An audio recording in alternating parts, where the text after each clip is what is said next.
Hi everyone, Bernard here. I hope you're all staying safe and well, and welcome to my film and TV channel. I hope you enjoy what I've got for you today, and please check out as you're watching this little links on screen as well for different things on my Facebook and Twitter, and of course my football channel as well.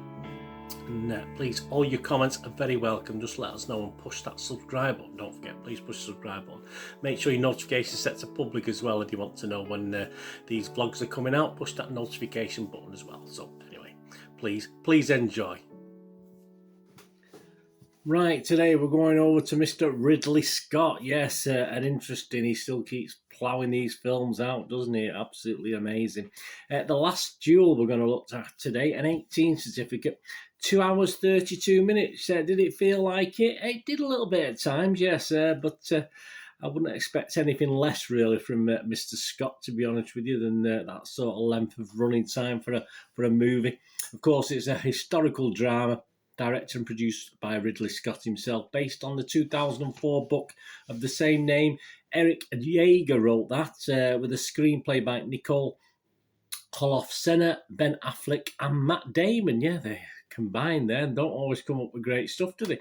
Set in medieval France, the film stars Damon as Jean de Carouge, a knight who challenges his friend and squire Jacques Legris, well, sort of friend, Adam Driver, to a duel after Carouge's wife Margareta, played by the wonderful Jodie Comer, accuses Legris of raping her. Affleck also stars in a supporting role in this as well.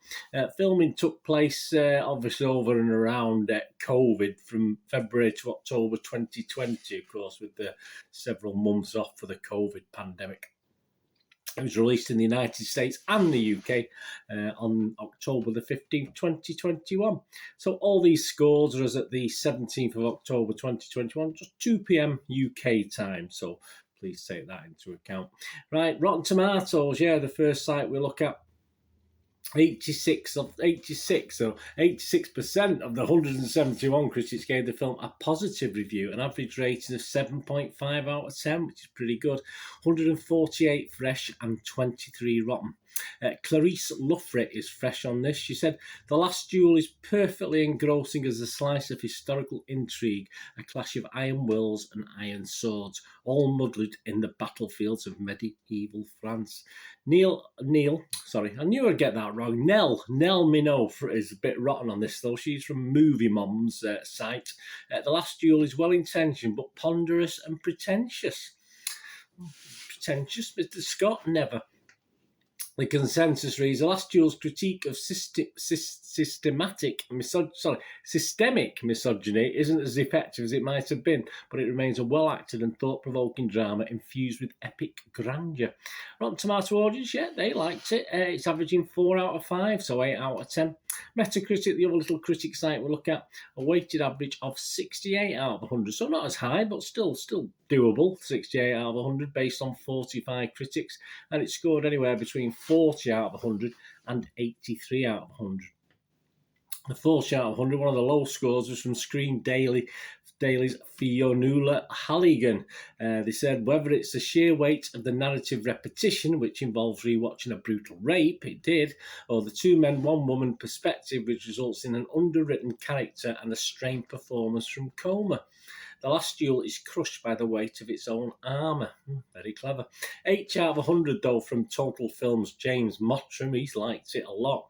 "Scott's usual scope and scale meet unreliable narrators for a thought-provoking tale of systematic abuse." They haven't got different use of the word there. "In a classic cast, Comer shines brightest." Internet Movie Database, Joe Public, the guys who've spent the most money and gone to the cinema to watch this, didn't get in on a freebie. So what did they think? Well, 5,003 reviews in total, 7.7 out of 10. So that's not bad, is it? That's not a bad little score. 4,627 of that 5,000 and a bit scored it either 6 or more. So that's a quite impressive 92%. Right, on to Bernard. Yep. I eventually really liked this. I eventually really liked it. But not everything sort of worked for me, and many will be sort of turned off to this well before the brilliant Gladiator-style climax to this film. Yeah, very much a hint of Gladiator in the ending of this film. I think the actors do what is asked of them, but at times it was a struggle. It was a bit of a struggle to watch their performances, to be honest with you. It was sort of wooden and sort of emotionless at times, but I think they were doing what they were told. I'm not going to quibble about the actors. I think that's just how it was meant to be played. There's an attempt, of course, at giving a modern storytale twist, a modern storytelling theme to this set in the 14th century, of course. I can think back to things that, like A Knight's Tale, where it worked gloriously for something like that. I loved that film. I thought it was brilliant. But this is a slightly different sort of angle at it, a slightly different, certainly a more serious subject. Well, more serious subjects. And what happens, obviously, there's a lot of nastiness in A Knight's Tale, but obviously it was glamored up a little bit, wasn't it? But yeah, that sort of modern telling doesn't quite work, I don't think, in the context of this movie. It doesn't always work anyway. I'm not going to say it doesn't work sometimes. It doesn't always work. I think someone criticised Jodie Comer before, but I thought she was a standout overall in this. Again, with the limitations of what she was told to act, I think she's done what she was told. I wanted a little bit more, not just from her, but the other actors, and a little bit more from the first half of the film. Someone said ponderous before, didn't they? And I can't disagree with that at times.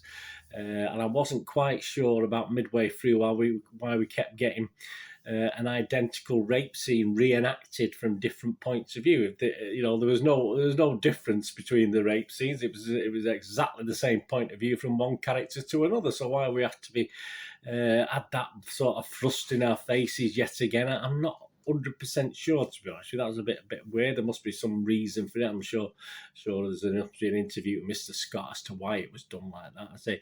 I can see a perspective and where something's looked at totally different, but I say for most of it, it was identical. So I don't understand the logic in that. But hey, that's just it's only a small point, as I said, from a filming point of view, from a director-producer point of view. They must have had the reasons for doing that. The action and battle scenes as well were a little bit too short or underplayed, certainly in the first 2/3 of this film. Obviously, it's possibly saving up all the best to last, obviously, no doubt, with the duel at the end, which is what probably did. But I wouldn't have minded just seeing a little bit more on the action scenes initially to grab your attention. It was very, very verbal for most of it. And as I said, it didn't always work with the way the verbal was being asked, what the producer director was wanted out of the actors. It didn't quite work all the time. Ridley Scott, though, he's put out a very worthy effort. I mean, he's in his 80s now, is he? In his 80s. But sometimes perhaps it is being a little just too, someone said pretentious before, didn't they? Yeah, I mean, it is perhaps being a bit too clever for its own good sometimes. And I dare say a few will get bored with this before that wonderful, exciting climax.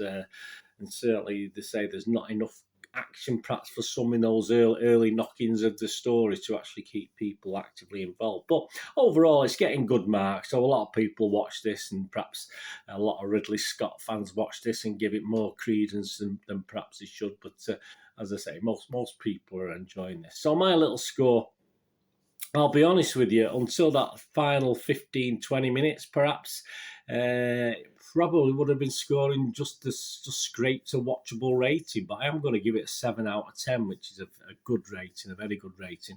A 7 out of 10 for this film, because basically that last sequence sort of won me over to giving it that extra point. But otherwise, as I say, it was some bits I liked, bits I didn't. I just thought it was sort of too clever for its own good sometimes. But overall, at the end of it, by the end of the 2 hours, 30 minutes, however long it is, obviously that includes the credits, etc., I was quite satisfied with the 2 hours, 20 minutes plus whatever film time it was. I was quite happy watching it by the end. But as I said, it was just mostly enjoyable just for that last 20 minutes, which sort of won me over to give it a 7 out of 10. I mean, let me know what you think. As I said, there's a lot of love out there for this one. I mean, 92% of the Internet Movie Database guys have scored it 6 or more, so it's very, very well liked. Of course it is. But let me know what you think. Anyway, thanks for watching. What we're going to do today, have a great one. Look after yourselves, look after your friends, look after your families. More importantly, let's all look after each other. We'll meet here again on the Film and TV channel. Perhaps you have a look across at my football channel, my Citizen channel, or my Club Manchester City. Whatever it is, I only ask one thing. Please stay safe, everyone. Thanks for watching. Bye for now.